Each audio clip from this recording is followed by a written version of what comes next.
The last day of death row. Inmate, John Henry Ramirez, $1.25. That led to death row. Hello friends. Tonight we travel to Corpus Christi, Texas, where a summer night in 2004 left a scar that would last for nearly 2 decades.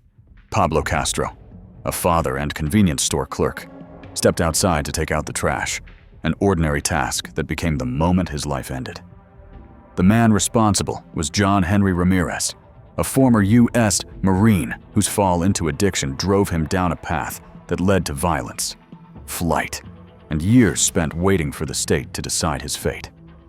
But this case was unlike most. Again and again, his execution was delayed, not because of doubt about his guilt, but because of a national debate over whether a condemned man could have his pastor by his side as the curtain closed.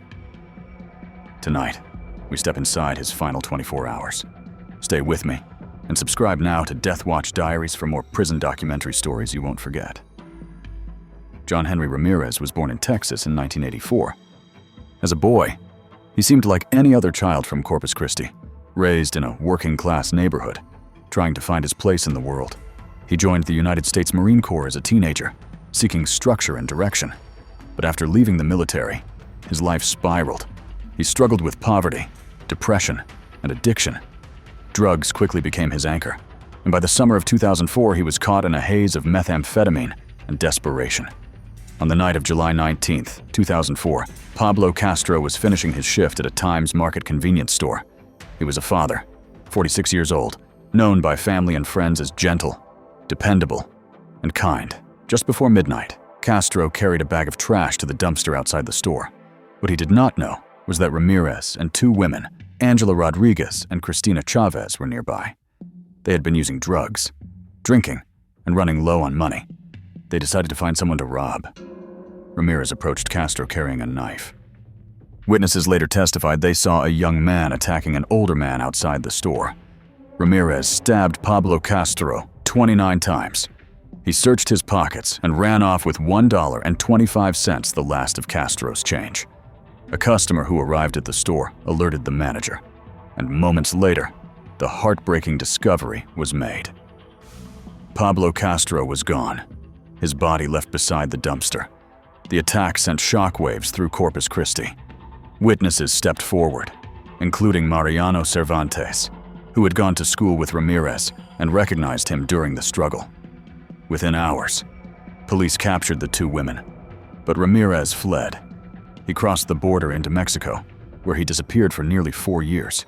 In 2008, authorities finally caught him near the border and brought him back to Texas. The trial revealed the overwhelming evidence against him. DNA matched blood left at the scene to Ramirez himself, where he had cut his own hand during the stabbing. The accomplices testified about the night, confirming the robbery and his violent role. Angela Rodriguez was sentenced to life in prison and will be eligible for parole in 2035. Cristina Chavez was sentenced to 25 years. For Ramirez, the verdict was harsher. The combination of the stabbing and the robbery made the case eligible for the death penalty in Texas.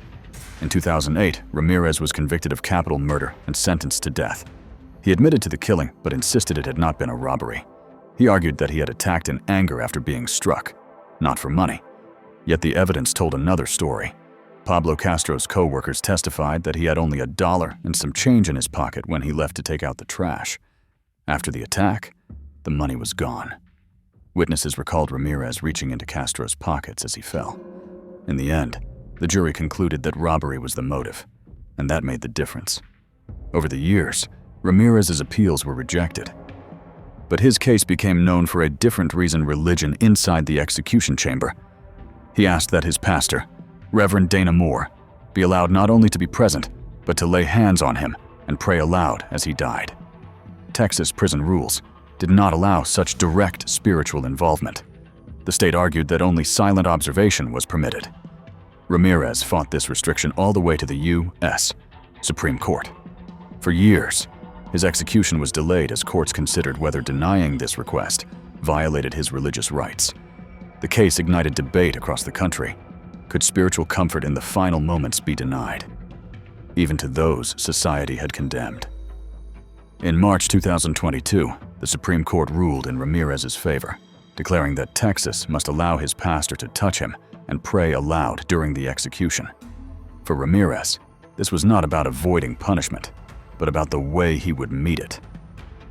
On October 5th, 2022, the long-delayed day arrived. Ramirez was moved to the holding cell near the execution chamber at the Huntsville unit. He had already spent nearly 14 years on death row, watching others around him taken away one by one.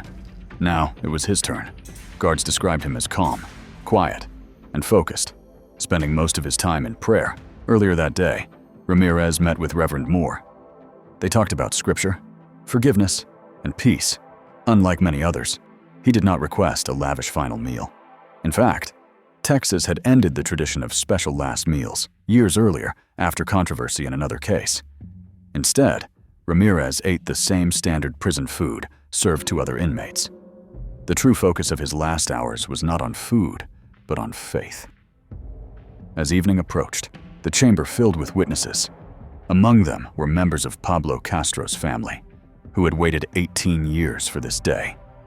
For them, the killing of their father and loved one had left scars that never healed. Some hoped that Ramirez's execution would bring closure. Others doubted any true peace could come.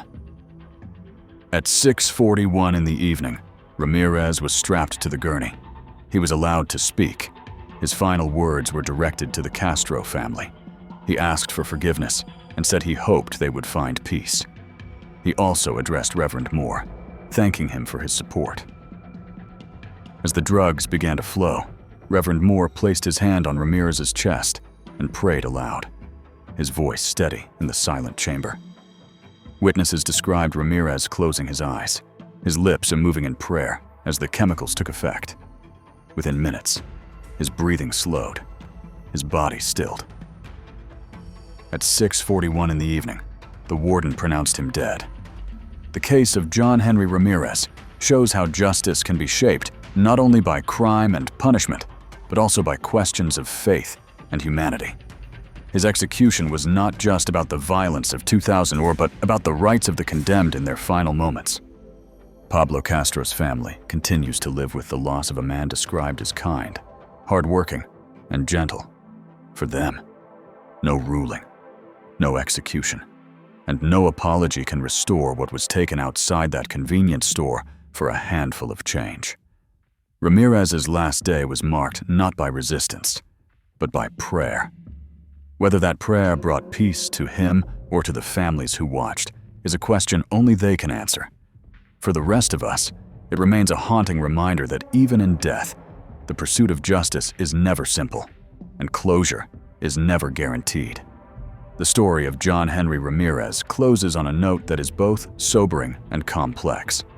For nearly 2 decades, the family of Pablo Castro carried the weight of a crime committed for little more than pocket change, a crime that robbed them of a father and left an empty chair at every family gathering. Ramirez's last hours were not filled with anger or denial, but with prayer and a request for forgiveness. Yet forgiveness cannot erase loss, and the scars left behind are permanent. Dear friends, his final 24 hours remind us that justice in America often stretches across years, tangled in appeals, legal battles, and moral debates.